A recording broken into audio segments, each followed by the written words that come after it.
రోజుల నుంచి నేనైతే ఖర్జూరు కోయడం మానేశాను ఫ్రెండ్స్. 2 రోజుల నుంచి బండ్లు కూడా కడగలేదు, ఇల్లు కూడా కడగట్లేదు నేను.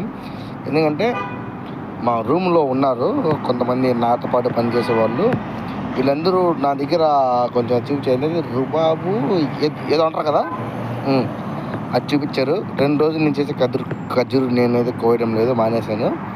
ఫైనలీ ఈరోజైతే ఒక్కడు కోస్తున్నాడు పైకి ఎక్కి. అయ్యో బాబా వాళ్ళు ఇప్పుడు థమ్స్అప్ ఒకటి తెచ్చుకొని తాగారు. నాకే బాధలేదు, నేను ఎప్పుడు తెచ్చినా కానీ దెంగి తాగుతుంటాను నా కాడ తీసుకొని. అది వేరే విషయం. తెచ్చుకున్నారు. నేను ఇప్పుడు ఏదో అన్ఎక్స్పెక్టెడ్గా నాకు డ్యూటీ టైం ఏమైంది, నేను డ్యూటీకి వెళ్ళాలని చెప్పేసి నేనైతే వచ్చాను. బండికి కీసేసి తీసుకొని బయటికి వస్తే ఒకడు తెలంగాణ వాడు వచ్చేసి నాకు అది ఇస్తున్నాడు, పెప్సీ తాగరా అని చెప్పేసి. నేనైతే చెప్పాను అతనికి, నాకేం వద్దురా మీరు తాగండి, మీరు ఇవ్వాలి అని అనుకుంటే నేను కిందనే ఉన్నాను, నేను ఫోన్ చేసైనా ఇచ్చేవారు, కానీ నేను పైకి వచ్చేంతవరకు కూడా మీరు నేనైతే మీకు గుర్తు రాలేదు, నాకు వద్దులేరా మీరు తాగండి అని చెప్పాను.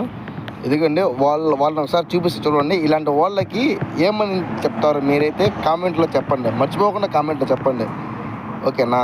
చూడండి వాళ్ళని చూపిస్తా ఇప్పుడు మీకు నేను. అలా వీడియో ఒకడు, ఇదిగోనాడ పైన ఒకడు, వీళ్ళిద్దరు కూడా అండి. ఇలాంటి వ్యక్తులని ఏమంటారో మీరే చెప్పండి. ఇదిగోండి అక్కడ ఒకళ్ళ బాటిల్ థమ్స్అప్ బాటిల్ ఆడుతుంది చూడండి, దాని వెనకాల తాగి ఆడేసి నేను వీడియో తీస్తున్నాను. వాళ్ళకి తెలుగు వచ్చినా నాకు భయం లేదు, ఏమైనా పర్లేదు, భయం లేదు. కానీ ఇలాంటి వాళ్ళని ఏమంటారో మీరైతే కంపల్సరీగా కామెంట్ అయితే చేయండి.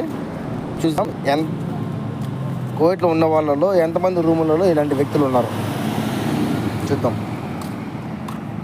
సబ్స్క్రైబ్ చేసుకోండి.